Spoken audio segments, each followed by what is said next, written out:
How's class going?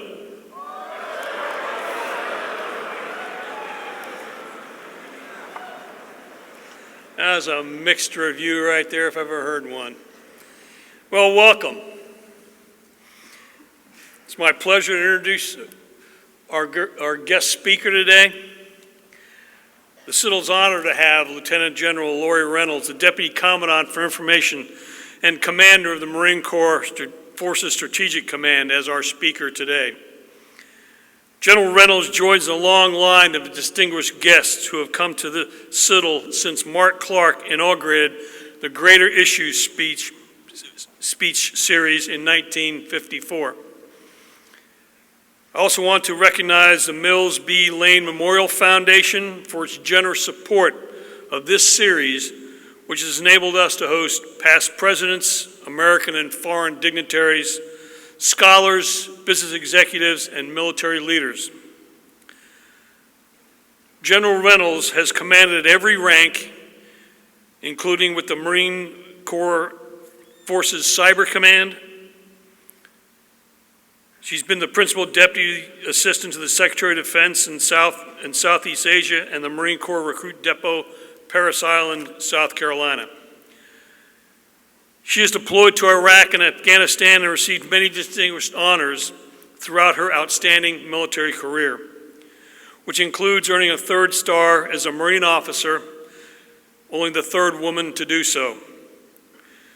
General Reynolds, who earned her commission at the United States Naval Academy and master's degrees from both the Naval War College and the Army College, bring her 33 years of superior leadership experience to share with us today. And I'll ad-lib a little bit. She's also the only American that I know that has a lake named after her in the Helmand province in Afghanistan. You can resolve that during the question and answer period. Ladies and gentlemen, please join me in a warm Citadel welcome for General Reynolds.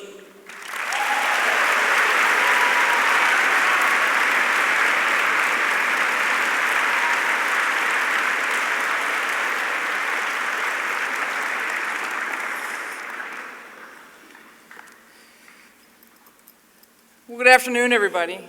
General Walters, why don't we just resolve it right now? So General Walters promoted me to Lieutenant General last July, and during that ceremony, he brought me a jar of pond water, presumably from Lake Reynolds in Afghanistan. And here's the backstory: is I commanded Camp Leatherneck 2009 to 2010 when we were building a larger Marine presence there during the expansion of operations in Afghanistan. And you know, part of what you have to do as a commander of a camp is you have to make sure that you know, life, power, everything that you need for life is taken care of, to include, you know, what happens when, you know, to human excrement. Are you going where I'm taking you here? And so there was a large area, very closely situated. I did not put it there, to the MEF command post where all of the human excrement would go, and I could not keep the contractors from stepping all over the bladders, and so when the wind blew just right, it was not good. And so the general that I worked for called that Lake Reynolds. And so I hope it's not there anymore, sir, but thanks for continuing to bring that.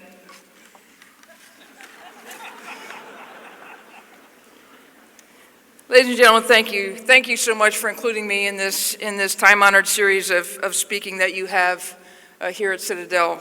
General Walters, Dr. Selden, faculty, thank you for being here. And again, thanks for the honor of allowing me to spend a little bit of time with the cadets. Quick show of hands, just so I know. How many of you are thinking that you might plan to be a part of the military when you graduate? Show of hands. Okay, that's wonderful. How many of you, as you're sitting here, plan to contributing in other ways to our nation? Industry, academia, right? So for that last group, by the way, I really appreciate your honesty because it feels like just yesterday when I myself was sitting in a similar seat wondering what I was going to do with my life and how long I would serve. I will tell you this, I think the relationships that you are building here are going to impact your life forever. And I can see that in some of the classes that I visited this morning, and I appreciate the culture that I'm feeling coming out of the Citadel, and so I know that's going to be important for your careers. The thing I want to talk to you about today is the state of the world that we find ourselves. No one, I think, certainly when I was a midshipman in 1985 or 86, could have imagined the state of the world that we find ourselves in today. It's high speed and interconnected in a way that has certainly reshaped our security challenges, forcing us as Americans to rethink our role in the world. Because, ladies and gentlemen, if you hear me say nothing else, there is no mistaking it today that the world you face as future leaders will be defined by the rise of powers that do not share our values. America faces a diverse set of challenges ranging from North Korea and Iran to non-state violent extremist organizations, all while Russia is attempting to bring the U.S. down by eroding confidence in this experiment we call democracy. And then there's China, which stands out not only in terms of its sophistication and its rapidly increasing conventional military capability, but also in the determination of its leaders to extend its global reach and influence and to challenge the world order that we created carefully with our allies and partners for nearly 75 years. This is not the first time that we've worried about the rise of other nations who challenge our way of life. This year marks the 75th anniversary of many of the major battles in World War II, including the island-hopping campaigns in the Pacific. In fact, just this Friday, September 27th, will be the day that brave Marines raised the American flag on Peleliu, a seminal battle for Marines. And next February, we'll remember the flag raising on Iwo Jima, which was memorialized in that iconic photo of Marines and sailors on Mount Suribachi. But that island-hopping campaign looms large in our culture as Marines, and we still seek to model the grit and the patriotism and the combat skill of those men who waded off those boats into the waters of the Pacific 75 years ago. But while we face many challenges they might find familiar, we face others they could not have imagined. The world has changed drastically since then. And back then, war was war and combatants were well defined. I have seen and lived some of this change myself, even in the span of my service in the Corps. Because when I first was commissioned, we were competing with the Soviet Union in the Cold War. And the nuclear weapons that ended the war in the Pacific changed the way that great powers competed with each other in the middle of the last century. That competition took the form of an arms race, building the kinds of high-tech, expensive weapons that only advanced states could buy. In my first days as a lieutenant, strategic deterrence was defined by nuclear weapons and global strike with terms like mutually assured destruction. In this scenario, there was this sober, algebraic approach to the full-scale use of nuclear weapons by two or more sides, where the attacker and the defender could cause complete annihilation of one another.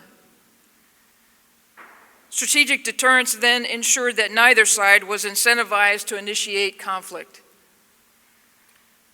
Our security concerns have multiplied since then.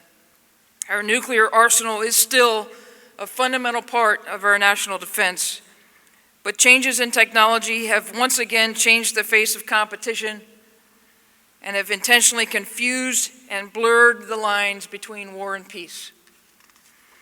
So I'm going to ask you to do something just a little different. Do you all have cell phones on you? Are you allowed to carry those? No. Okay. No. If you were to have those with you and you were to pull them out, I'm sure that you would look at everything from Instagram, Uber, Google Maps, Waze, Snapchat, TikTok. TikTok?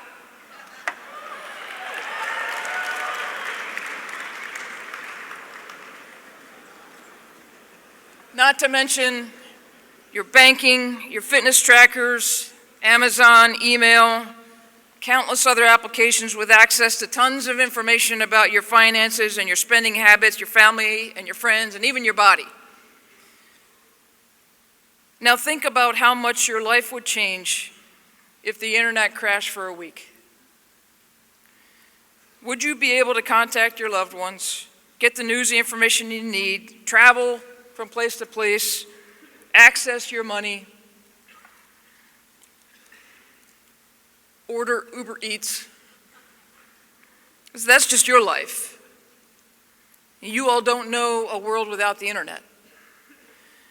But think about our societal institutions. Think about schools, unable to access resources for students to learn, or hospitals lacking the access to patient records in life or death situations. The impact on banking institutions would mean you couldn't use a credit card or withdraw cash, because let's be real, how many of you carry cash anymore? Most seriously, imagine what happens if the power grid is brought down, bringing everything from stoplights to life support machines with it.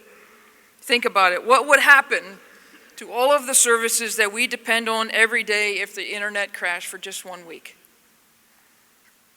And that's only one end on a spectrum of potential dangers. We have to think about any number of other scenarios as well, because it's not just the physical internet that matters.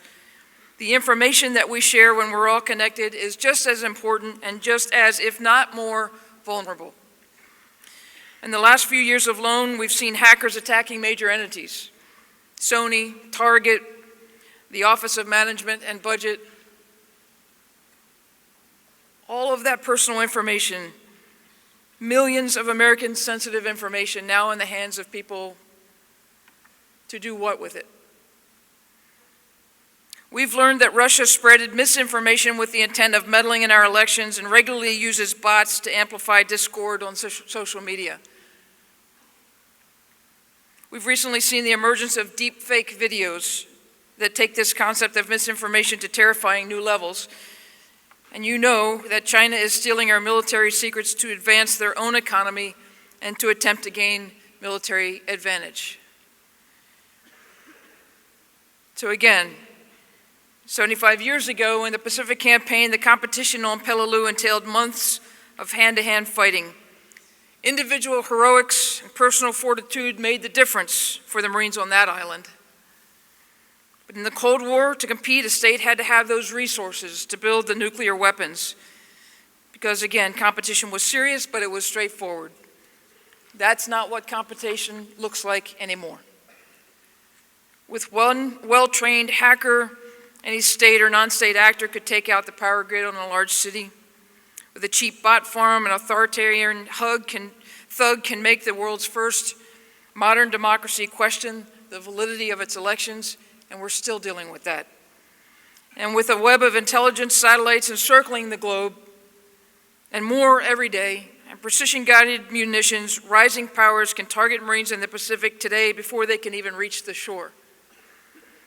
Even before they set foot aboard ship, as a matter of fact. That island-hopping campaign of the 40s would look very different today if it happened at all. And that's the challenge we have ahead of us. Ladies and gentlemen, to be clear, we face adversaries who do not share our values of transparency and oversight and checks and balances. The world we created, an interconnected global economy enabled by global supply chains and globally connected businesses, was underwritten by the democratic institutions that we value and a web of alliances dedicated to the freedoms that we have all taken for granted. And today, our adversaries will use that global economy and the connected world against us if we do not remain vigilant. Now, I'm not suggesting that democracy is a weakness. Rather, I'm saying that we have to think again about how we use our strengths to compete in this new environment, where the threats are many and the barriers to entry are low.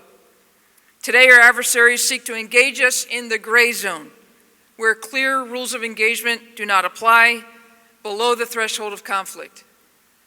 They manipulate the truth, they challenge alliances and partnerships with technology they own, and the promise of affluence in exchange for access, physical access, information access, and data access.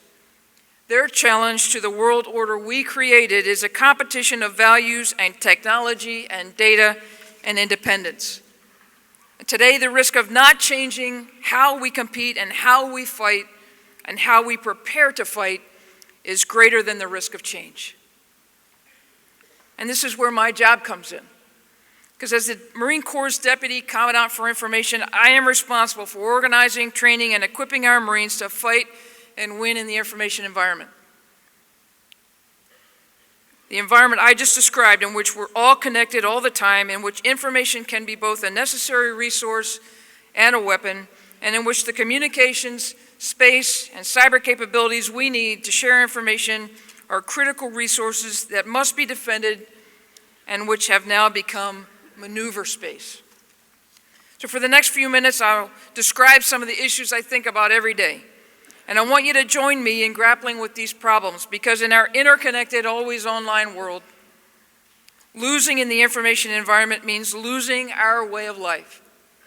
Chairman Dunford once said that strategic deterrence now means keeping rising powers from doing something catastrophic in space and cyber that will change our way of life. So we need new ideas. We need leaders like you to drive competition with potential adversaries. Here are a couple of things that we're working on. Today, I'm responsible for helping to build warriors who can understand how to integrate cyber effects on the battlefield, and importantly, how to defend our most important cyber terrain from exploitation. Cyber is about maneuver. It's about using networks as a medium for movement. It's about thinking differently about the man-made domain we all created and continue to build on every day. It is a struggle for positional advantage relative to our adversaries, and it's about dominance. There's a science and an art to cyber, and the Marine Corps' most important contribution to this fight is the way we think about combined arms and how we integrate cyber with other effects like aviation fires or information operations. I'm also responsible for transforming the networks that we fight on, because our ability to command and control, to enable sea control and long-range fires and integrated naval effects, enabling the Corps as the extension of the naval fleet, the Fleet Marine Force, is essential today. We can no longer take communications for granted. We'll fight for every advantage we have, because command and control enabled by communications is the glue across all warfighting domains: surface, subsurface, ground, air, cyber, and space. We're thinking again about how intelligence enables operations and how to provide intelligence globally, using every sensor available: signals intelligence, space, cyber, and now open source intelligence, where the adversary is hiding in plain sight. They're hiding in gaming applications, in business and supply chains, and in colleges and universities. Intelligence professionals must think again about the borders of this challenge, because quite frankly, there are none. We are thinking about the role of the electromagnetic spectrum and how the battle for spectrum, even in the competition space, will be essential. We're thinking about using spectrum as terrain for reconnaissance and fires and intelligence. For example, when you see the world talking about 5G and all its potential, that discussion is also a discussion about the race for spectrum and how to use it to own data and the technology that enables decision-making. And then there's space, the newest warfighting domain. We've never before had to be concerned about our dependence upon space, because the world order that we created saw space as the great enabler for communications and intelligence and timing and location information. Today, ladies and gentlemen, that domain is contested competitors are disrupting the services today, like GPS, that we depend upon. The Citadel. What a rich name for this institution. That name means strong fortress, a bastion, a stronghold. But when you leave here, in or out of uniform, how will you help ensure that our United States remains a citadel of strength for the world? How will you think about this new great power competition? This competition in space and cyber and in the world of 5G technology, for example, and this competition for data. Because regardless of where you picture yourself after you leave the Citadel behind, business, industry, government, the military, I'm challenging you to think about how you can lead in this complex environment. We need your energy, your drive, your creativity, your discipline, your innovation, and your intuition to rethink the way that we develop the technology and the processes and the people that drive this country forward. And if nothing else, you must leave here understanding that the rules of engagement have changed.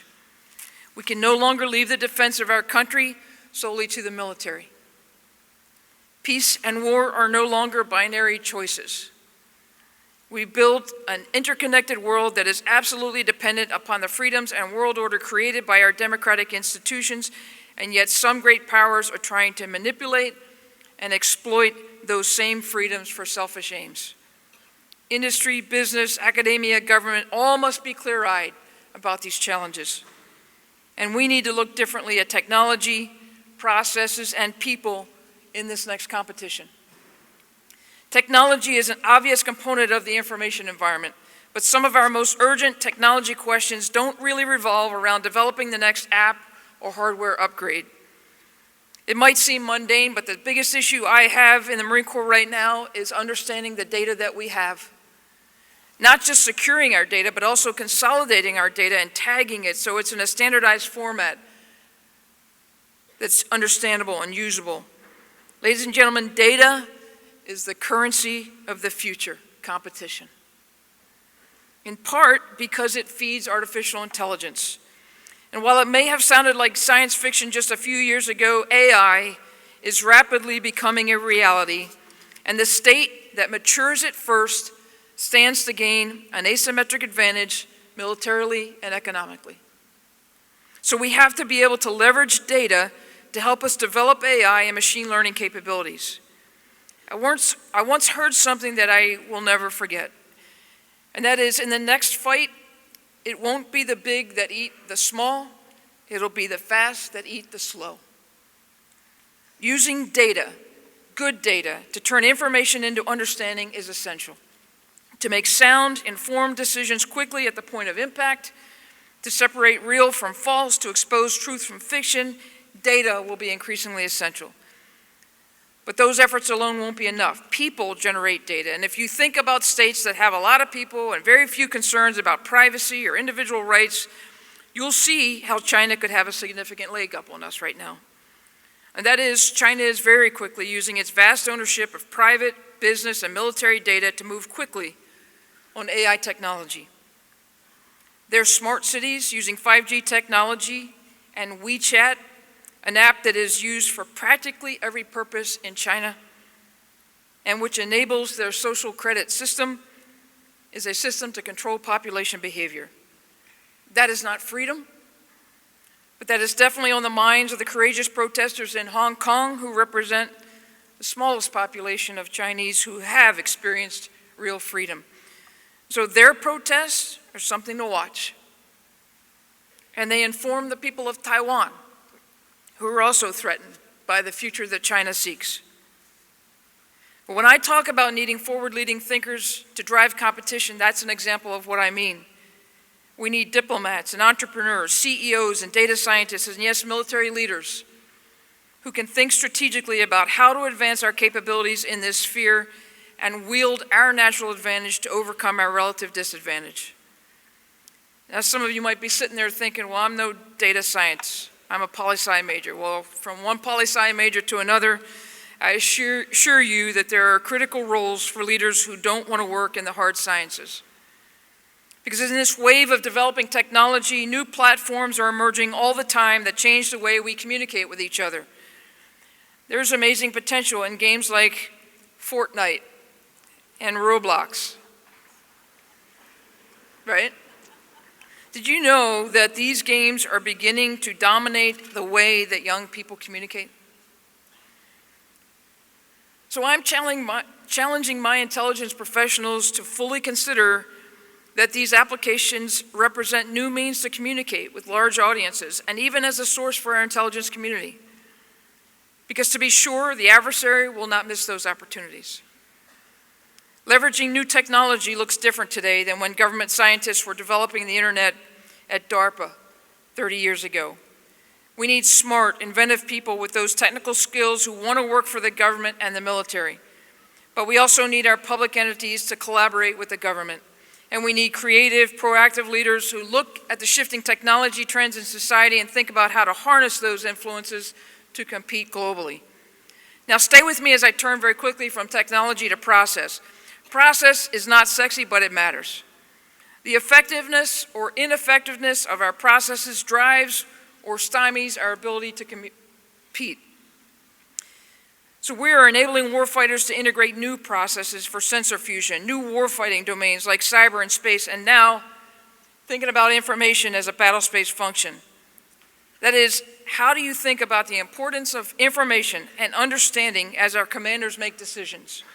How do we think about the importance of the narrative and the truth as an important tool in the fight for allies and partners?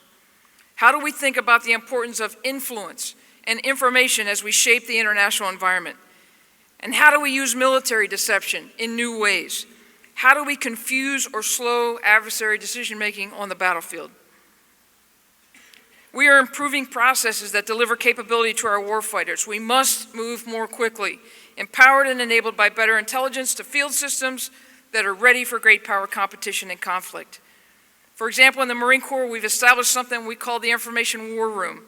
And this is where we bring Silicon Valley processes to our Corps, and we use agile methodology and best business practices to create something better and faster. And we're breaking down complex problems into smaller, solvable problems to ensure we maintain advantage. Learning from these methods pioneered by highly successful private companies, we're prototyping more and bringing the user in earlier to put solutions in the hands of Marines within a matter of months, vice the typical defense procurement timeline of years. We're thinking more about supply chains and global business practices as we choose industry partners. So when I was growing up in the military, it was the Defense Department that drove innovation. Precision-guided munitions, the power of the internet, GPS, the importance of space-enabled communication, intelligence, and awareness, many of which came to fruition for the world to see during Desert Storm. Now, it's DoD that is relying on its industry partners to retain our military advantage, and importantly, to not enable the adversary's advantage. We've always had great industry partners, and we'll need them more in the future.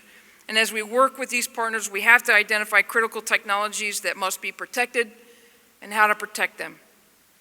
My Intel team is thinking about how to leverage our intel in our acquisitions process, because we know that China is investing heavily in our technology sector.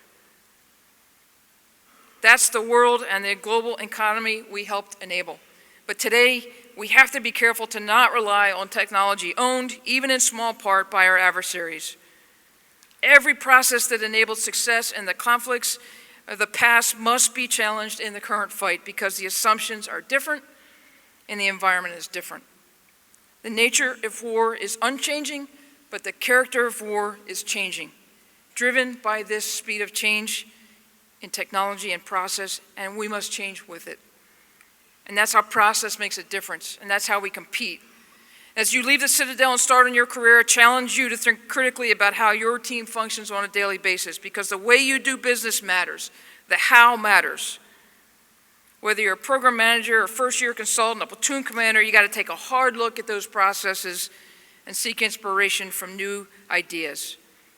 And finally, people. Well-trained and retained will make a difference in the future.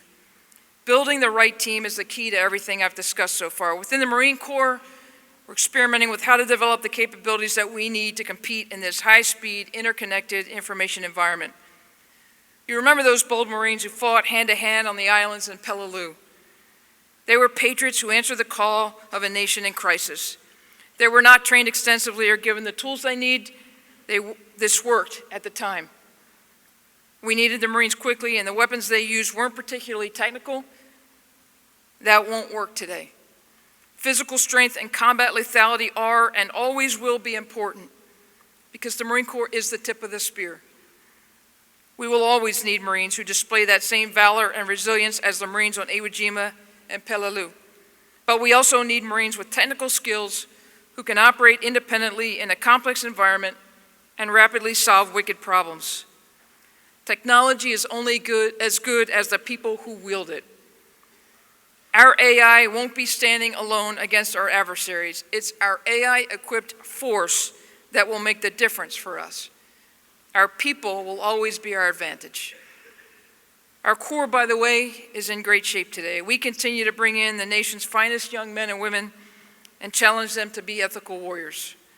But we have to think differently about the way we train them and retain them and the educational opportunities that we offer them throughout their careers. We have to focus on retention, and we have to incentivize a culture of learning. And we still need that smart corporal or sergeant who can understand commander's intent and operate independently. In fact, our non-commissioned officer corps will always be the strength and envy of our corps. But we need those same NCOs to be able to think about warfighting in cyberspace and space and to understand the fight for information. We have to defend what matters, change our assumptions about operational security and signature management, and we have to continue to compete with industry for the nation's best minds. Last year, we created the Cyberspace Military Occupational Field, where newly commissioned second lieutenants will lead Marine warfighters against attacks in cyberspace, and when authorized, in attacks against the enemies. We evolved this field because the Marine Corps quickly realized that this is a new fight, and we must train differently and fight differently and retain the skill set once we develop it. I was honored to command Marine Forces Cyber Command, where I was surrounded by some of the brightest Marines I'd ever met. Their ideas, their innovative approach, their warfighting spirit was simply humbling to watch. And they taught me as a commander how to command in this environment. They taught me that the best ideas don't always come from the colonels or the generals or the master gunnery sergeants. It taught me to listen. But traditional uniformed operators and government service civilians only represent one slice of the talent and skills in our country. To fully capitalize on our nation's unmatched technical and entrepreneurial skill, we have to think outside the box about our partnerships and how we collaborate between public institutions and private industry. Last year, the Marine Corps created an opportunity for civilian cyber professionals to help make us stronger. We call it the Marine Corps Cyber Auxiliary. This is a group of highly talented, diverse cyber experts who share their knowledge and expertise to advise and mentor our Marines on a volunteer basis. We designed the Cyber Auxiliary as an opportunity for people to give back, to make our country stronger by ensuring we are the most ready to fight and win. The Cyber Auxiliary is not meant to replace our traditional uniform cyber capability. The Cyber Auxiliary is meant to create an additional opportunity so we can build relationships with industry and academia that will help us learn, grow, and take advantage of every opportunity. In the first week after we announced the Cyber Auxiliary, we had 1,000 people asked to join us. So there are people in the media who will say, well, what's in it for me? There are many people who just want to contribute, and for that I'm grateful. Finally, we must think differently about the importance of diversity in our force. We need problem solvers, people with global perspective to solve global problems. We must think about the character of the competition across the spectrum of conflict, from peace through the gray zone of political warfare, and the importance of building and retaining allies globally as we build a force with sufficient depth to compete and win. Importantly, we must think about diversity not as a quota to be met, but as tools in a toolbox or keys on a piano. You can't build anything of value with a single hammer. You can't create a masterpiece with one note. It takes all of us united around a single focus to win. I believe this idea of a dramatic mix of talent of all races, religions, backgrounds, and gender will be the difference in the future. It will most certainly mark us as different from our adversaries. But ladies and gentlemen, in this environment, leaders must serve with empathy and an understanding that everyone doesn't travel the same path to success, and it's the path that shapes us and informs our judgment. So I ask you to remember this as you're getting started in a few years, whether you're leading in a commercial business, in the military, in your local government, or on Capitol Hill. How can we inform innovative partnerships to build the teams we need to compete? How do we leverage the expertise found in other sectors to train our people in critical skills and develop needed capabilities? Whether you aspire to wear a uniform or not, we're all in this fight together. We live in a world where adversaries are attempting to gain the upper hand by hiding in the very things we do every day. So will you do me a favor? Will you be professionally curious? Will you ask the next question? Will you lead with empathy and encourage someone who may not look like you? Will you look at something and say, we can do better, and I'm going to help? Every single one of you has a place in making our nation stronger and protecting those who go into harm's way. The critical role of an institution like this, Citadel, is to create better citizens. If you choose to join the ranks of the armed forces, I welcome you, and I look forward to the energy and the discipline and the drive you'll bring. But if you choose to follow a different path, as most of you may, I ask that you remember what we talked about here and find ways to partner with us, because we are much stronger together. If you have an idea that can make our Marines more lethal in the information environment I've described, I want to hear from you. I have an email address called ideas4dci@usmc.mil. Send me a note. That goes directly to my staff, who will read every idea and respond to you. Because what you provide may be the missing link to a project that we may be working on, or give us something brand new to consider. We cannot afford to leave any idea on the table if we're going to compete. It's your generation who will lead this country forward, and we need every single one of you. Ladies and gentlemen, thank you so much for your time today. Good luck in school and your future careers, and by the way, great job over Georgia Tech.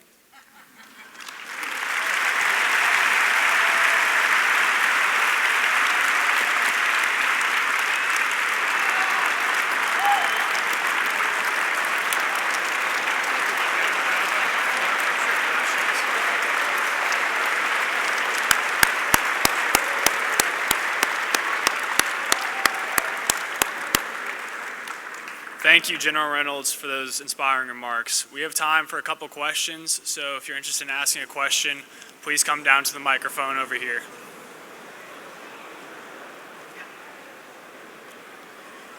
Yes, sir. Afternoon, ma'am. My name's Cadet Ballard. I'm a senior regimental staff, and I have a question regarding what you talked about with social media earlier. So, with your recent command at Marine Corps Forces Cyber Command, can you explain the rise in social media use of Marines and how that affects operations in cyberspace or even the U.S. military in general? Yeah, so it's a great question. So how do we use social media as we are putting the pieces and parts of an operation together? Social media is essential. So what you're really talking about is the use of open source intelligence, right? So there are rules from an intelligence perspective associated with using open source intelligence, and the first thing is to know what those rules are. But here's the deal. I mean, we can't go forward in this future fight without using open source intelligence. Whether it's, listen, it could be any of the applications that we talked about. It could be, advertising data. There's all kinds of things that are out there available that will help us put the pieces together. One of the ways that we are starting to couple different capabilities together is this idea of social media enabling information operations. So it's maneuver space for us, right? It's maneuver space, and it's your presence inside those those applications that matter. The key is being at the right place at the right time to be able to collect that intelligence. Did I answer your question? Yes, ma'am. Thank Yep. you.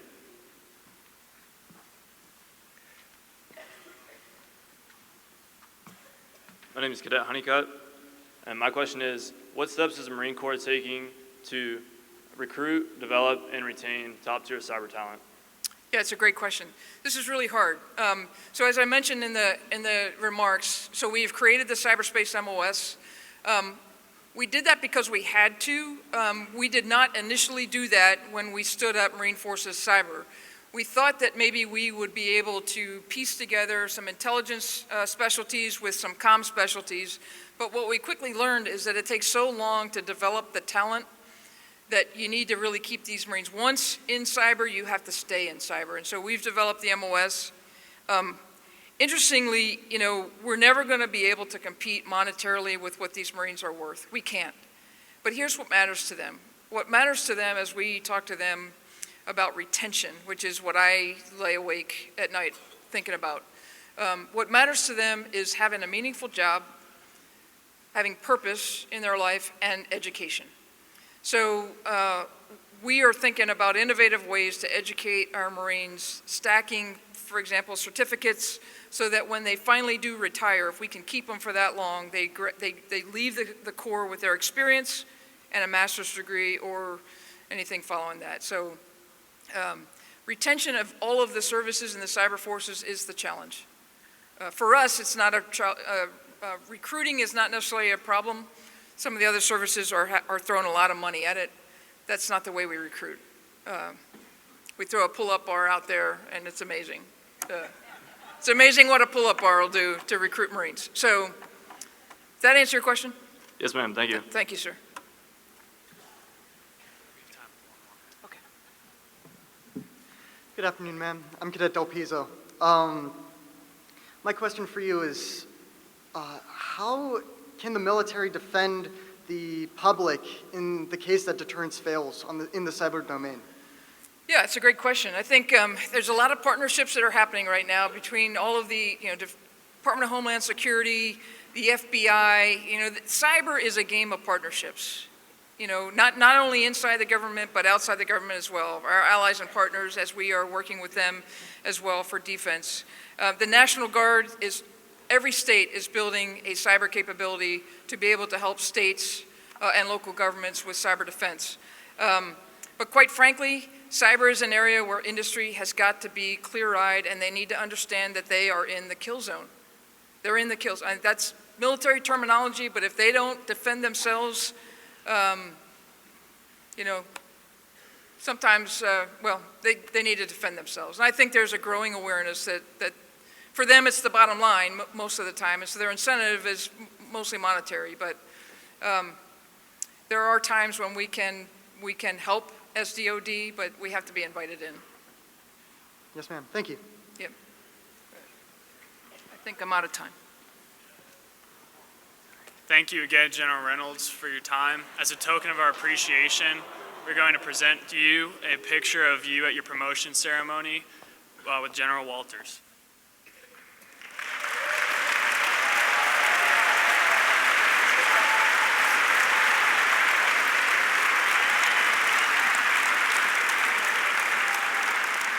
Please rise as the reviewing party exits. Thank you for having me.